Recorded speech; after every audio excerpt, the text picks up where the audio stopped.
¿Qué tal? Un placer estar de nuevo con ustedes. Mi nombre es Carlos Gordillo y para dar continuidad con el tema de medición de la productividad y fuentes del crecimiento económico, hoy empezaré a hablarles por la contabilidad del crecimiento económico y la productividad.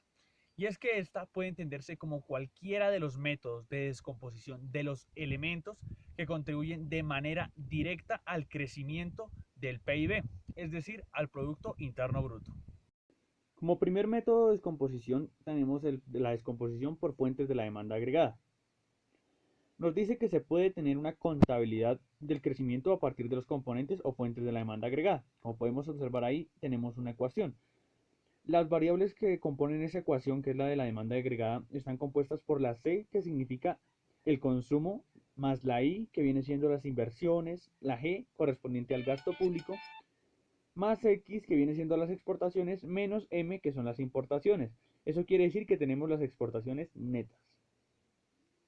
Posteriormente, pues ya quedan las mismas variables dentro de la ecuación, pero ahora acompañadas de delta, como lo podemos observar en la parte inferior.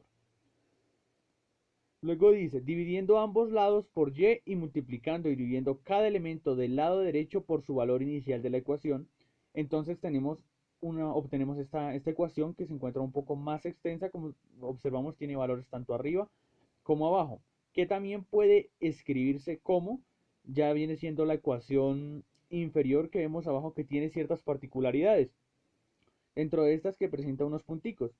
Esos punticos encima de la variable son los que representan la tasa de variación y las letras en minúsculas son las participaciones iniciales de los componentes de la demanda del PIB.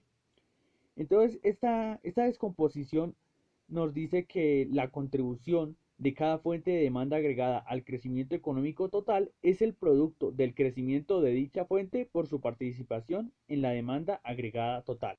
El segundo método es la descomposición del crecimiento por acumulación de factores de productividad. Se supone que la producción agregada responde a la función de producción. La función de producción suele representarse, es la llamada función de Cobb-Douglas, donde las variables se componen de la siguiente manera. Tenemos a Y, pues que obviamente va a ser la producción que nosotros queremos hallar. Tenemos acá que viene siendo el acervo de capital representado. Tenemos la L que viene siendo la fuerza de trabajo o el número de empleados ocupados. También tenemos la A, que dice que es un parámetro de eficiencia que refleja la productividad con la que se usan esos factores productivos, que también puede referenciarse como el proceso, el progreso, perdón, el progreso tecnológico. Y lo que vemos en la parte superior de esas variables, como vemos una A, un 1 menos A, representan el peso de esos factores, de K y de L. Entonces, ese peso está representado ahí. Y estos parámetros generalmente varían entre 0 y 1. Ahora, tomando los logaritmos naturales a ambos lados, como lo podemos ver ahí en la parte superior.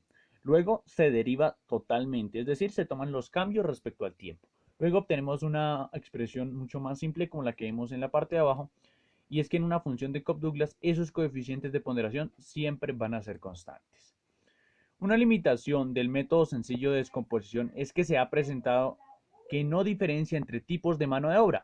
Una forma muy simple de resolver ese problema que tenemos es introducir un factor H. ¿Qué va a hacer este factor H? Medir el número promedio de años de educación de la fuerza laboral, de la fuerza de trabajo. Como lo vemos en la ecuación, tenemos la misma ecuación anterior, pero ahora le agregamos la variable H, que va a ser el promedio de años de educación. Ahora la descomposición del crecimiento sería el resultado del aumento de la productividad, el aumento del capital físico y el aumento de la oferta laboral y el aumento de la educación de la mano de obra, obteniendo como final la ecuación que vemos en la parte inferior. El tercero es la descomposición del crecimiento de la productividad laboral. Y en este caso es una forma alternativa de la ecuación de Cobb-Douglas que veíamos anteriormente. Entonces vemos que Y, que viene siendo la producción que queremos averiguar, viene siendo igual a que puede reconocerse como lo mencionábamos, como el progreso tecnológico, multiplicando por K sobre L, que viene siendo el acervo de capital sobre la fuerza laboral, multiplicado otra vez por la fuerza laboral. Pero ¿qué vemos ahí? Que pasa la L, que viene siendo la fuerza laboral, de la derecha a la izquierda, está multiplicando, pasa a dividir. Ahora, el crecimiento de la productividad laboral puede verse como el resultado del crecimiento de la productividad total de los factores A y el crecimiento de la relación capital-trabajo multiplicado por el parámetro A. Recordemos que estos parámetros muestran la fuerza de los factores que inciden, ¿cierto? Entonces, como tenemos en la parte de abajo, esa sería nuestra siguiente ecuación obtenida. Ahora consideremos una economía compuesta por un sector productivo tradicional, que acá lo vamos a representar con la letra T, y un sector productivo moderno, representado con la letra M. Entonces, la productividad laboral promedio en esa economía está representada de la siguiente manera. Tenemos a Y sobre L igual a T multiplicado por Y sobre L. De igual manera, se suma a la siguiente ecuación, que la única variación que tiene es que ya está multiplicada por M. Y sobre L multiplicada por M. Ahora, el cambio de la productividad laboral de esta economía se ve representado de la siguiente manera. Como vemos, ya es una ecuación un poco más extensa, teniendo en base la que teníamos anteriormente. Puesto que delta T, que recordemos T es el sector tradicional, es igual a menos M, al menos delta M, que viene siendo el sector moderno. ¿Por qué? Porque la participación que gana un sector la pierde el otro. Eso quiere decir que si aumenta en el sector tradicional, pues va a disminuir en el sector moderno y viceversa, ¿cierto? Y esa ecuación la podemos describir como se ve ahí abajo, un poco más extensa, y está compuesta por tres partes que les hablaré a continuación. Bueno, el cambio en la productividad laboral total es el resultado de esos tres sumandos que le mencioné. Como lo podemos ver en pantalla, tenemos el primero de ellos, que ahí nos indica sus partes, indica la reasignación de la fuerza del trabajo del sector tradicional hacia el sector moderno. También tenemos la parte 2, que nos indica los aumentos de productividad dentro de cada uno de los dos sectores que teníamos, los dos sectores, el tradicional y el moderno. Y la tercera es la interacción entre la reasignación laboral y los aumentos de la productividad. Bien, ahora veremos la brecha del producto.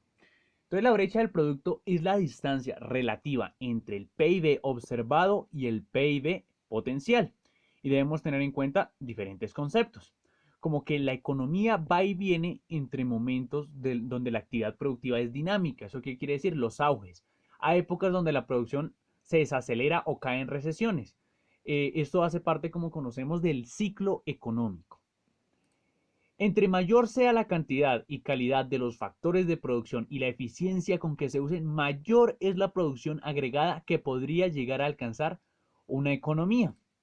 La mayoría de decisiones de política macroeconómica dependen del momento del ciclo económico en el que se encuentre la economía, por eso es tan importante tenerlo en cuenta. Y puede existir una gran diferencia entre la cantidad de factores de producción disponibles y el uso efectivo de ellos en los procesos de producción. Para ello, pues a continuación veremos un ejemplo. Ahora sí viene lo chido. Para empezar, imaginemos una mina de carbón. Digamos que en esta mina la cantidad de carbón que puede extraer esta mina depende del número de excavadoras y número de empleados que tenga a su disposición. En unas condiciones económicas normales, podría decirse, la mina opera con un único turno de producción y las excavadoras funcionan durante 8 horas al día.